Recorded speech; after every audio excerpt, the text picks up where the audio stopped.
And when the cycle is finished, I have prepared my personal mix of the cleaner, which basically has 100 milliliters of vinegar, 100 milliliters of water, and a little bit of the dish soap. So what else we're gonna need is just some random microfiber towel, and then pick the spot which is dirty. I'm gonna start with the inner glass, spray our cleaning stuff,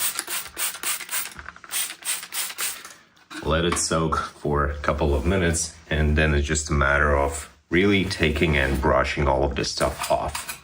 There's a lot of dirt also in the bottom of the glass, so make sure that you clean everything on the door, and then we're gonna start with all the other stuff. I also have another spare dry microfiber towel, which I will use just to make sure that everything is dry and clean. So it's already is way much better. We can see how it looks now.